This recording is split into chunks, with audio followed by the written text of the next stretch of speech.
தாய்லாண்டில் மக்கள்லாம் வந்து பார்த்துருப்பீங்க, கழுத்தில் வந்து ஒரு வளையம் மாதிரி போட்டிருப்பாங்க. எதனாலன்னு சொல்லிட்டு ஆராயும் போது அவங்ககிட்ட கேட்கும்போது அவங்க என்ன சொல்லியிருக்காங்கன்னா, அவங்க வந்து பிறந்த ஒரு 5 வயசுலேயே அந்த வளையம் வந்து ஃபஸ்ட்டு ஒன்று மாட்டிடுவாங்கன்னா, இது வந்து மாட்டுறதுனால என்ன அவங்களுக்குன்னா, கழுத்து வந்து அழகாக இருக்கும் அப்படின்ற சொல்கிறதுனால மட்டும் இல்லைங்க. அந்த பொண்ணுங்க வந்து வளர வளர என்ன பண்ணுன்னா, அதோட இதை வந்து வளையத்தை வந்து அதிகமாக ஏற்றுவாங்க. மோஸ்ட்டாக 25 வளையம் வந்து அவங்க ஒரு ஸ்டேஜ் வளர்ந்தப்ப இருக்குமா கழுத்தில். இதனால அவங்க கழுத்து வந்து நீட்டாக இருக்குன்னா அழகாக இருக்கும் அப்படின்னு நினச்சிட்டு இருக்காங்க. இன்னொரு என்ன சொல்லியிருக்காங்கன்னா, எங்களை வந்து நாங்கள் வந்து ஒரு கிராமத்தில் இருக்கோம், தாய்லாண்டில் ஒரு கிராமத்தில் இருக்கனால எங்களை வந்து புலி சிங்கம்லாம் வந்து அட்டாக் பண்ணுவோம். அப்போ எங்கள் கழுத்துக்கு வந்து அது ஒரு சேஃப்டி. அது வந்து எங்களை அட்டாக் பண்ணும்போது அதால் எதுவும் எங்கள் கழுத்து கடிக்க முடியாது, அதுக்கு ஒன்று போட்டிருக்குன்னு சொல்லிட்டு இவங்க சொல்லியிருக்காங்க. சயின்டிஸ்ட் வந்து இது ஆராயும் போது என்ன நடந்திருக்குன்னா, அவங்களோட கழுத்து வந்து ரொம்ப வீக்காக இருக்குமா, அவங்களோட சதப்பகுதி கூட வந்து ரொம்ப சுருங்கி போயிருந்துருக்குமா.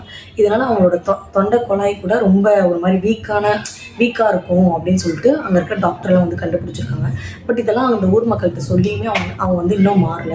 இப்பயுமே அவங்களுக்கு வந்து அது ஒரு அழகு, நாங்கள் வந்து எங்கள் கழுத்து நீட்டாக தூக்கி இருந்தால் ஃபேஸ் அழகாக இருக்கும் அப்படின்னு சொல்லிட்டு அவங்க இன்னமும் அந்த இதை வந்து அந்த கல்ச்சரை வந்து இன்னமும் இது பண்ணிட்டு இருக்காங்க. இப்பயுமே நீங்கள் தாய்லாந்து போனீங்கன்னா அந்த பெரிய மக்களை வந்து நீங்கள் அதிகமாக பார்க்கலாம். மோஸ்ட்டாக வந்து கிராமத்தில் தான் அந்த மக்கள் இருப்பாங்க.